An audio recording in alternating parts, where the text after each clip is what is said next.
1, 2, 3.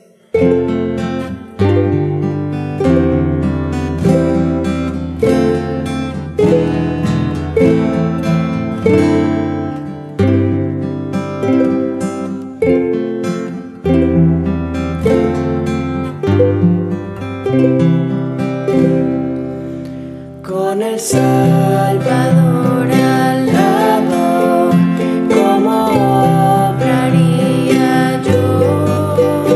Viviría el Evangelio con más determinación, seguiría su ejemplo, desearía ser mejor si yo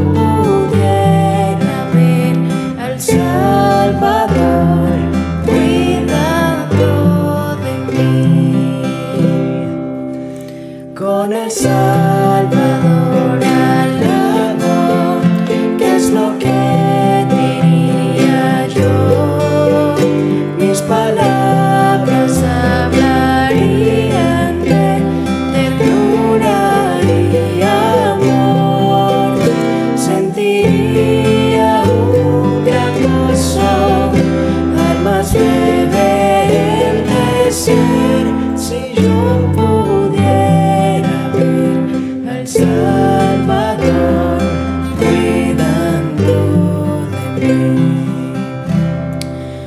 Cristo siempre está conmigo, aunque no le pueda ver.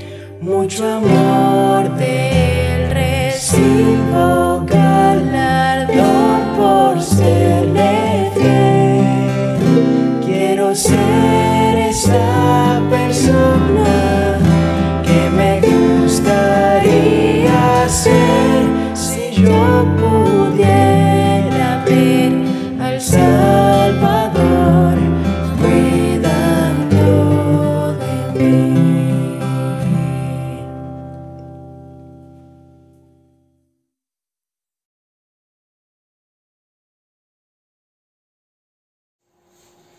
Buenos días, feliz sábado para todos. Nos complace saludarlos y extenderle a todos un feliz sábado. ¿Sí?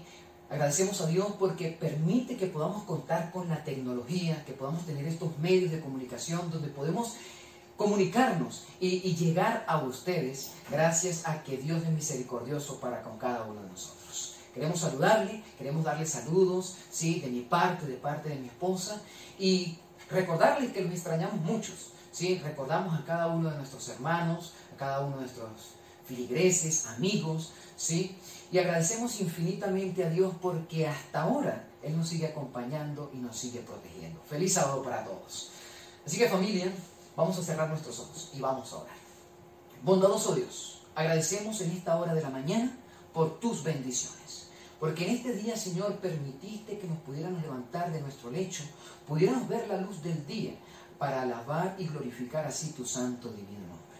Queremos, buen Dios, en esta mañana, al abrir las Sagradas Escrituras, a ver, Padre Celestial, el mensaje que tú nos tienes, que tú nos acompañes y que tu Espíritu Santo pueda tocar nuestro corazón, impregnar en nuestra mente y que ese mensaje, Señor, pueda quedar grabado por el resto de nuestras vidas. Levántanos, Padre Celestial, en este momento con la buena atención, con la buena intención de captar el mensaje de este día. Gracias, en el dulce nombre de Jesús. Amén.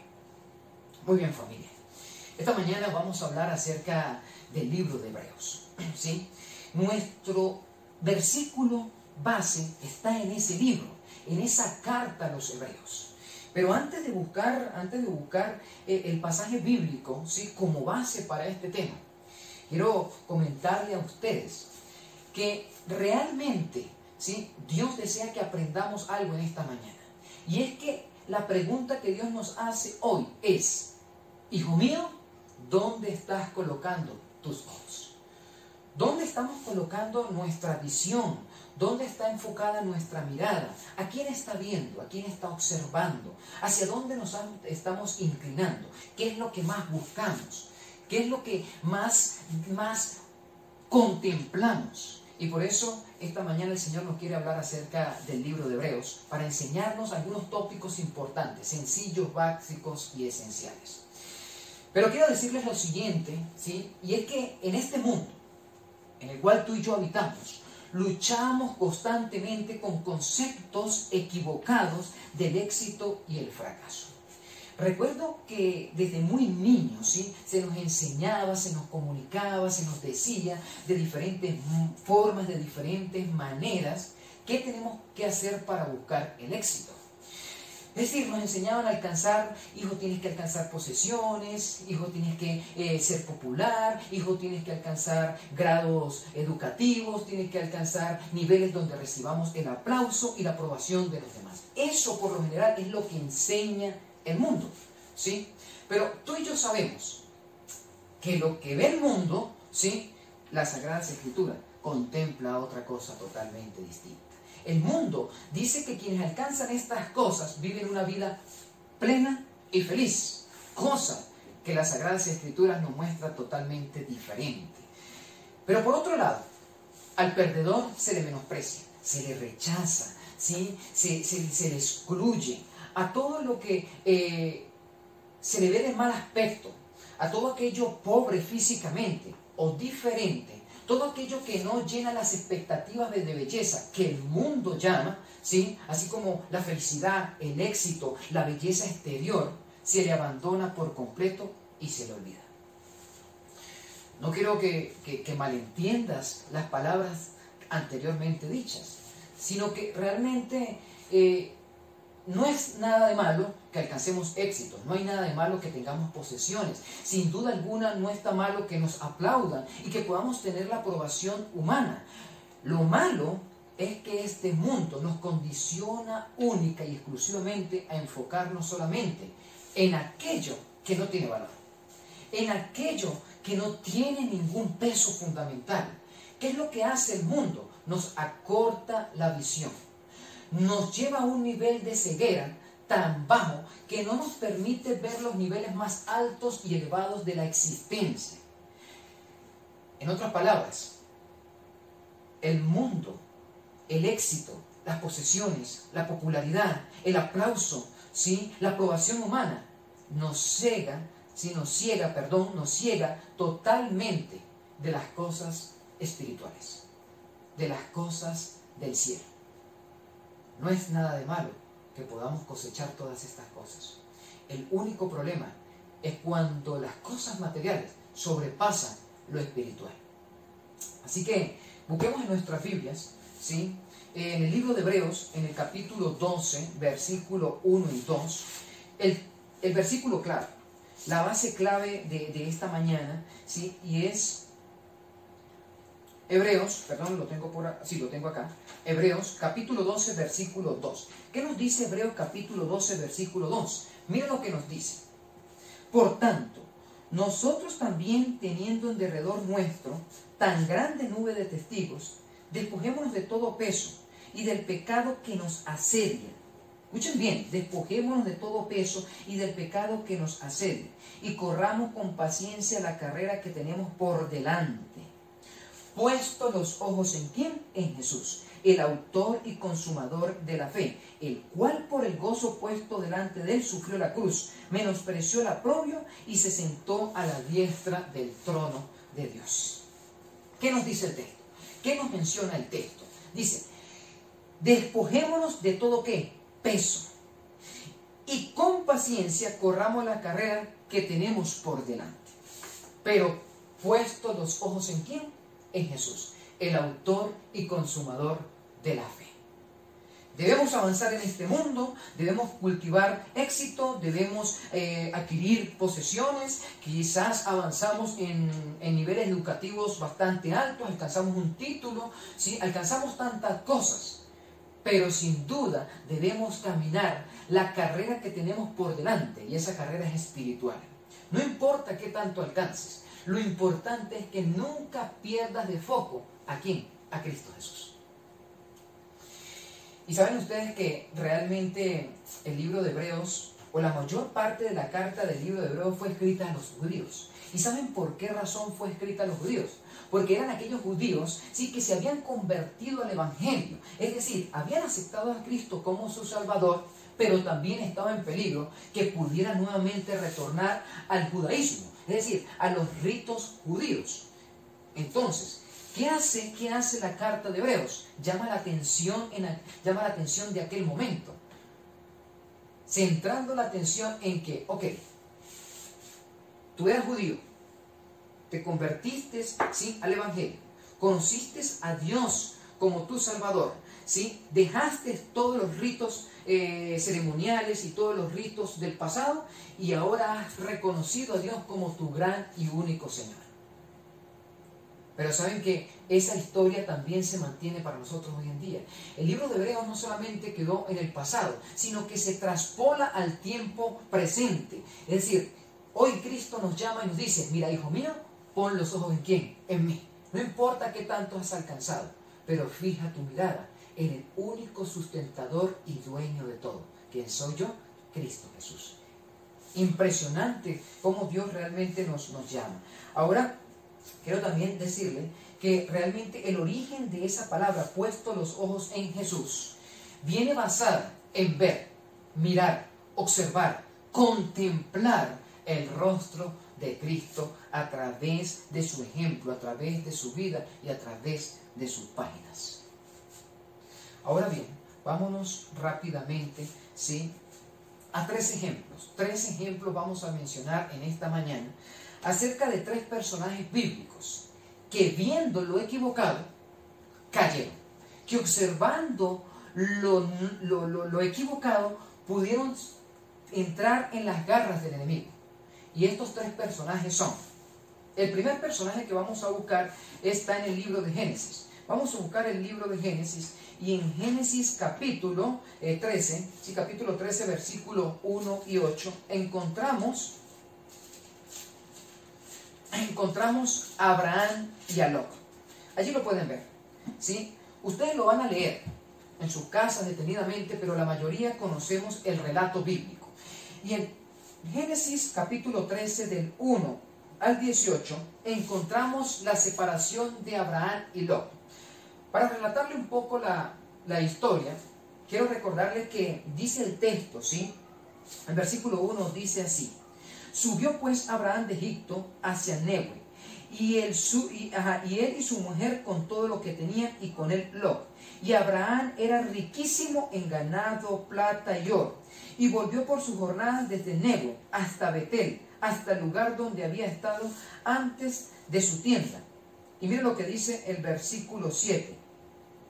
En el versículo 5, perdón. También Lot, que andaba con Abraham, tenía muchas ovejas, vacas y tiendas. En otras palabras, ambos eran ¿qué? Ricos. Y por la grandeza de su ganado, de sus siervos, ¿sí?, de sus ovejas, hubo altercado entre los siervos de Abraham y los siervos de ¿quién?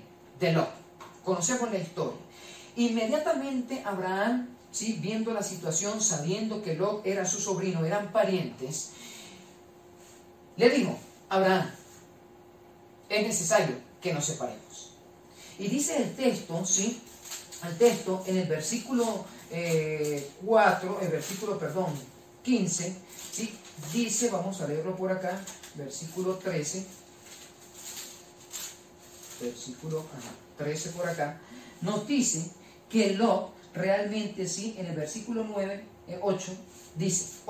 13, 8. Así que un día Abraham le dijo a Lot: tú y yo somos parientes, así que no está bien que haya pleitos entre nosotros, ni entre tus pastores y los míos. Ahí está toda la tierra, para que escojas. Por favor, sepárate de mí. Si tú te vas al norte, yo me voy al sur, y si tú te vas al sur, yo me voy al ¿qué? Al norte. Mira la propuesta de Abraham. Abraham le dice: mira, Lot, ambos somos ricos, nuestro ganado es bastante abarcante, realmente hay más tierra, ¿sí? Si tú te vas al norte, yo me voy al sur. Si tú te vas al sur, yo me voy ¿a dónde? Al norte.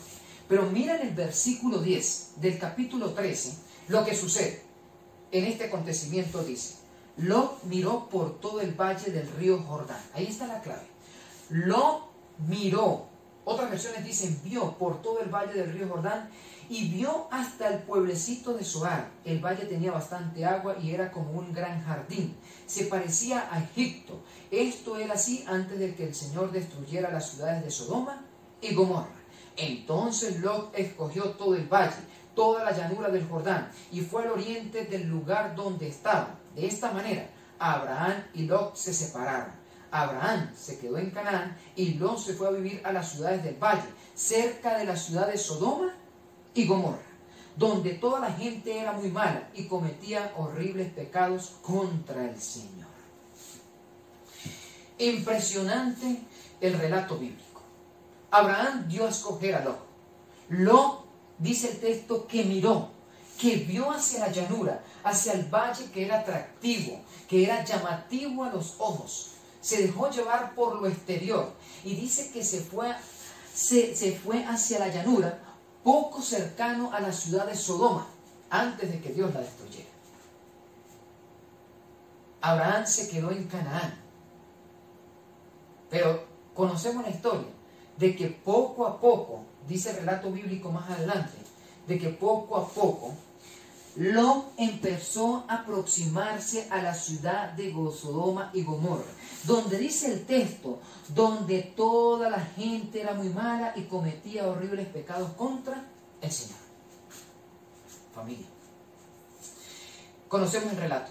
Más adelante sabemos de que Lot entró, ¿sí?, a vivir cerca de Sodoma y Gomorra. Cada día sus tiendas se iban aproximando más, hasta el punto que Abraham tuvo que intervenir. En versículos siguientes tuvo que intervenir por Lot. Cuando Lot entró a aquel lugar, entró con ganado, con ovejas, con siervos, con familia, con esposa. Y lamentablemente cuando Lot salió de aquel lugar, salió sin ganado, sin ovejas, sin siervos y aún hasta sin esposa. Su esposa, ¿sí?, sabemos la historia, se convirtió en una estatua de sal. Añoraba estar allá. Le gustaba aquel lugar. Sabe que aquel lugar le trajo perdición, ¿sí?, a Lot y a toda su familia y a todas sus posesiones y a todo lo que había cosechado durante años de trabajo. Lamentablemente usted sabe cuál fue el error de Lot. ¿Dónde Lot colocó su mirada? ¿Dónde Lot contemplaba su visión? Lot, lamentablemente, siendo un hombre justo, que tenía buenas aspiraciones, pero puso lamentablemente, familia, su mirada en lugares equivocados. Ese fue el error de Lot. ¿Lugares qué? Equivocados. Ahora bien, vamos a otro ejemplo.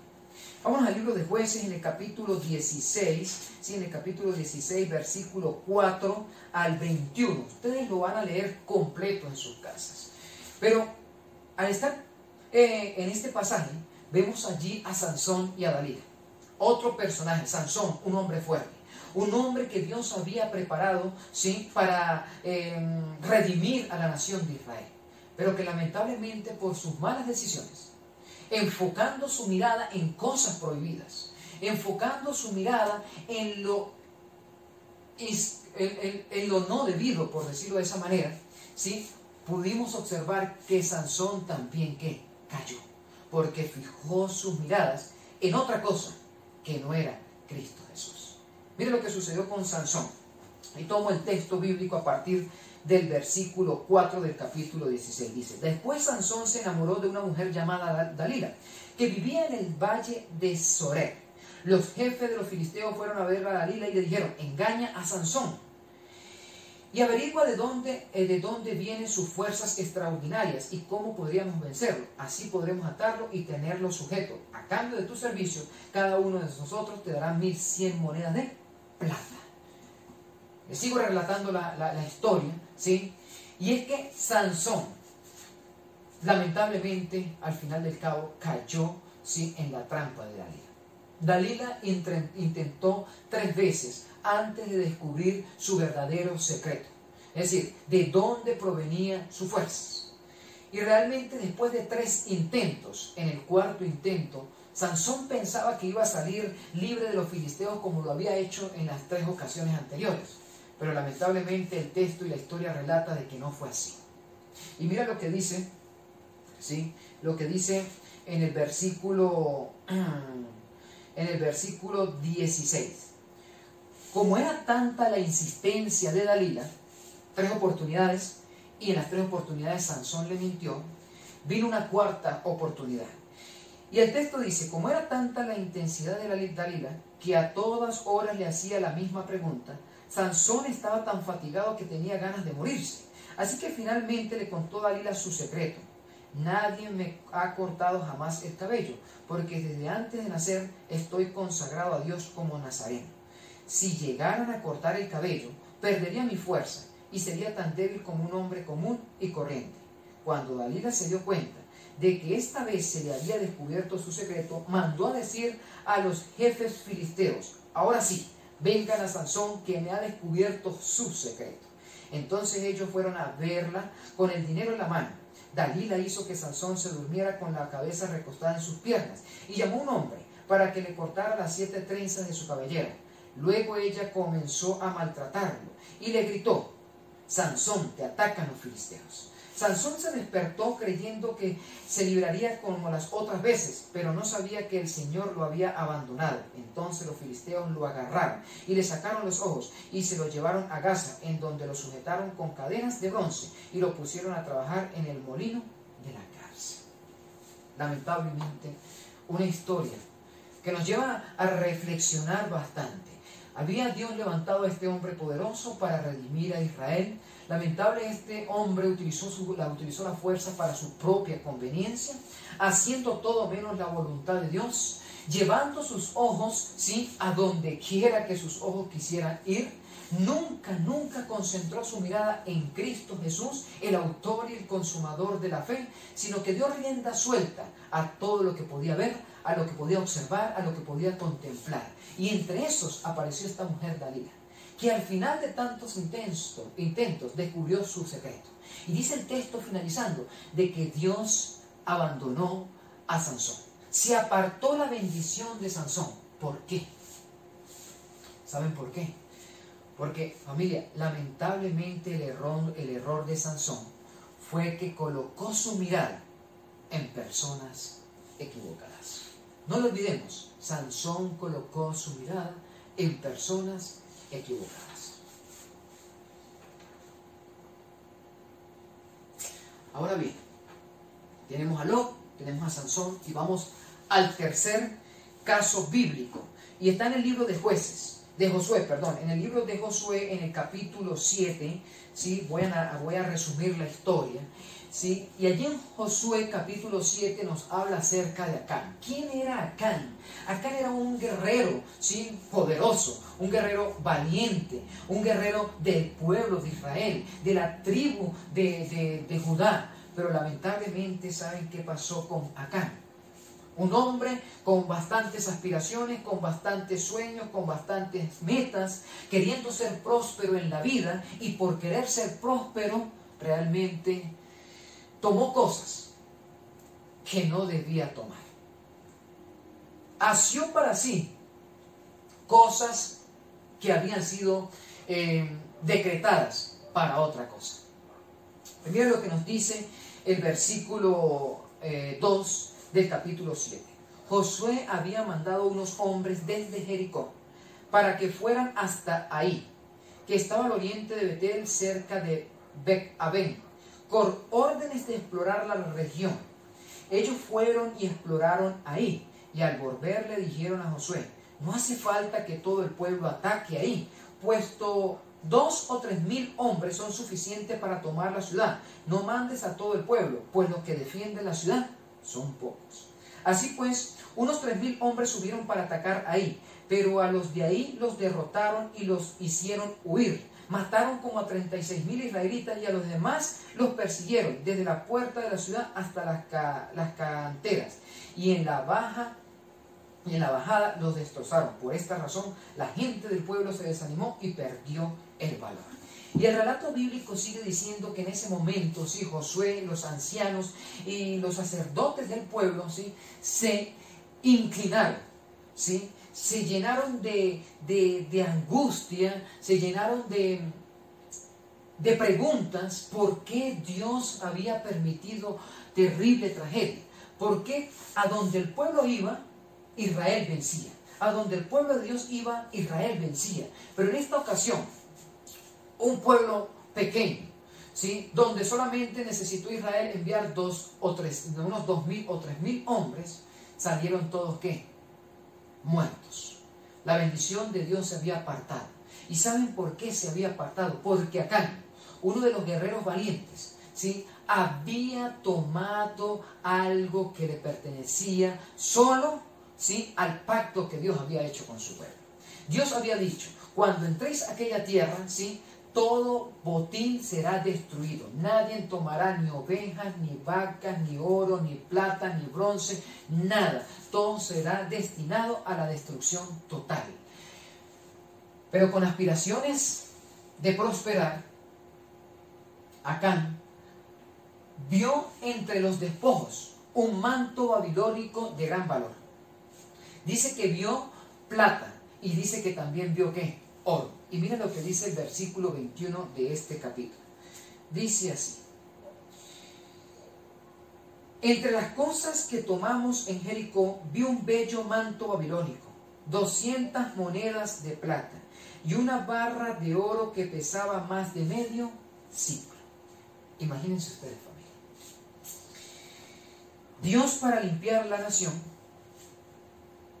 tuvo que consultar a juicio, por decirlo así, a todo Israel, tribu por tribu, familia por familia, casa por casa, hombre de cada casa, hasta llegar a Acán.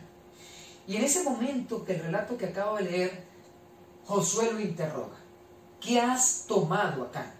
¿Qué has traído aprobio a nuestro pueblo? Y Acán confesó que había, ¿qué?, visto, que había tomado, que había codiciado y que había escondido estas cosas que había tomado del botín. Dios las tenía destinadas para otras cosas y era para la destrucción total. Y el Acán, este hombre, trajo anatema para el pueblo de Israel. ¿Y qué sucedió con Acán? El versículo termina que Acán fue llevado al valle de Acor, sí, al valle de Acor, y allí fue destruido él, su ganado, sus ovejas, sus posesiones, plata, oro, esposa, familia, hijos, hijas. Fue destruido, ¿qué? Todo. ¿Cuál fue el error de Acán? ¿Cuál fue el error de Acán? ¿Dónde Acán puso sus ojos? Contemplaba a Jesús, miraba a Jesús, pero empezó a desviar su mirada y empezó a contemplar lo indebido, lo incorrecto, lo equivocado. ¿Qué contempló Acán? ¿Qué fue lo que llamó la atención de Acán? ¿Saben qué fue lo que llamó la atención de Acán, familia? Acán empezó a mirar objetos equivocados. Y aquí tenemos la enseñanza de esta mañana. ¿Qué estás contemplando tú? ¿Qué estoy contemplando yo? ¿Qué contemplamos cada día en nuestras vidas? ¿Qué estamos observando? ¿Qué estamos mirando?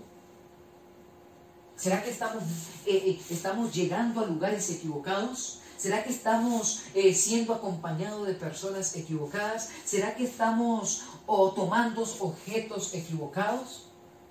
¿Qué estamos haciendo? ¿Será que nos dejamos llevar por estas cosas? ¿O seguimos, como dice Hebreos capítulo 12, versículo 2, puesto los ojos en quién? En Jesús, el autor y consumador de la fe? No olvidemos esto.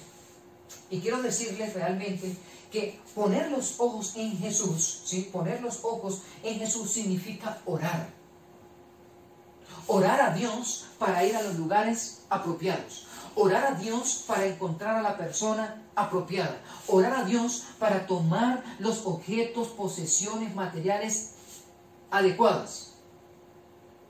Fijar los ojos en Jesús es entender que Jesús es el dueño, sustentador y poseedor de todo lo que tenemos. Que a Él le pertenece todo.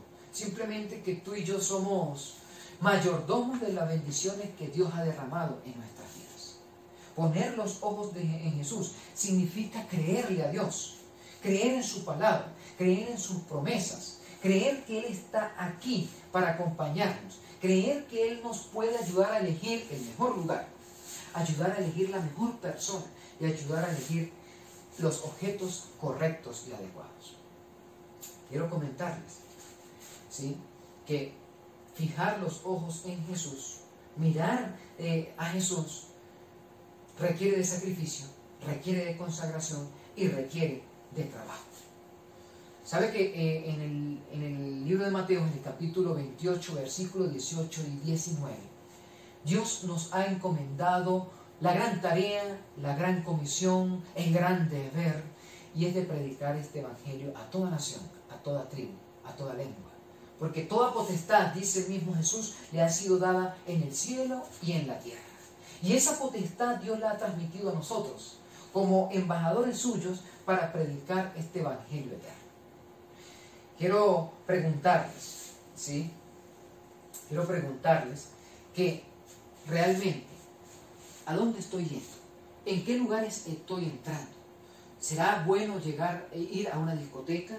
¿Será bien llegar a un lugar inapropiado donde se mencionan malas palabras, donde realmente se profana el nombre de Dios? ¿A qué lugares estoy yendo? ¿Me estoy dejando guiar por mis ojos o me estoy dejando guiar por Cristo Jesús a través de su palabra? Muchos jóvenes sí se preocupan, ¿y quién será la persona? Y se afanan por esa persona. Pero realmente Dios ya ha trazado planes para tu vida. Simplemente ora a Dios, simplemente pida a Dios y Dios te dará la persona correcta. ¿Qué estamos haciendo?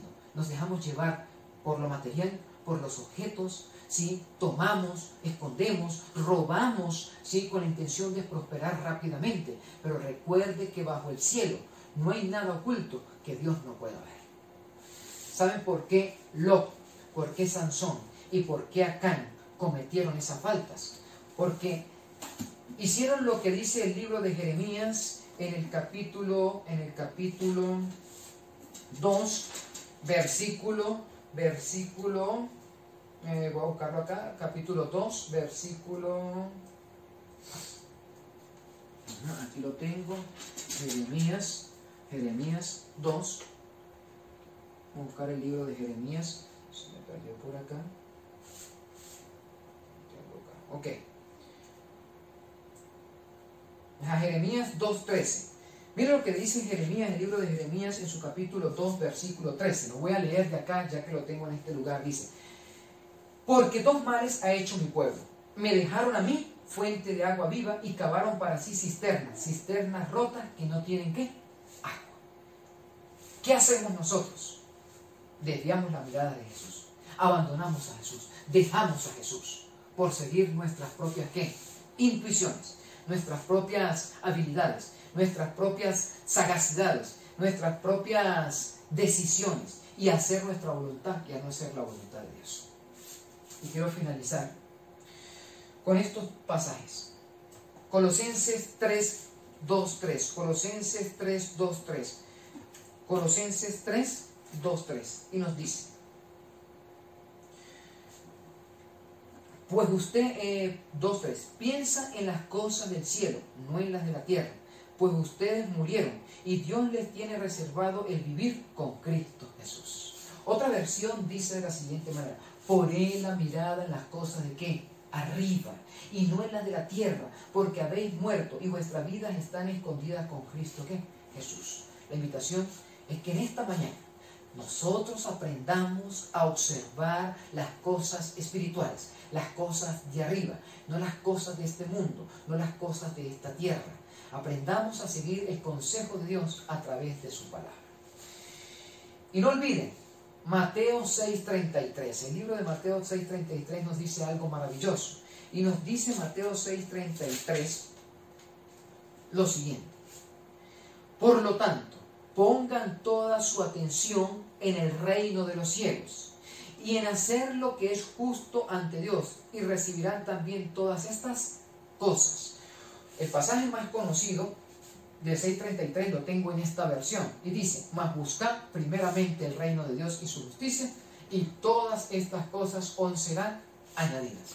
Dios sabe que tú tienes necesidad de un lugar. Dios sabe que tú tienes necesidad de una persona. Dios sabe que tú tienes necesidad de objetos, de posesiones. Pero busca primeramente el reino de Dios y su justicia, y todas estas cosas os serán añadidas. Familia, es el deseo que en esta mañana hayamos podido aprender acerca de Dios. Que recordemos dónde están nuestros ojos. Y lo voy a hacer lo voy a hacer por medio de este ejemplo. Y tomo esta escoba. Y quiero enseñarles lo siguiente. Mira. Cuando tú y yo, ¿sí? Vemos arriba, ¿sí? Cuando tú y yo vemos arriba, nuestra vida espiritual se mantiene firme. No vacila, no se desvía.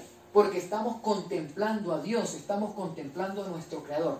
Pero cuando nuestra mirada empieza a mirar las cosas de este mundo, las cosas de la tierra, empieza a ocurrir lo inesperado.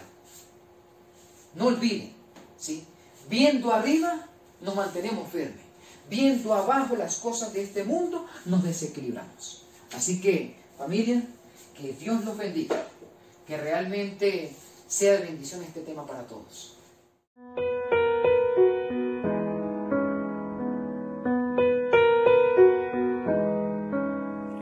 Bajo sus alas seguro descanso, aunque anochece y amaga el turbión, en él confío, su brazo me guarda, hijo soy de su eterna redención. Salvo en Jesús, salvo en Jesús. ¿Quién de él podrá apartarme? Bajo sus alas mi alma estará, Salvo y seguro por siempre. Bajo sus alas eterno refugio, Tanto lo anhela este fiel corazón. si para mí no hay remedio en la tierra, Cristo me sana y me da bendición. salvo en Jesús, salvo en Jesús. ¿Quién de él podrá apartarme? Bajo sus alas siempre estaré. Oh, salvo y seguro por siempre.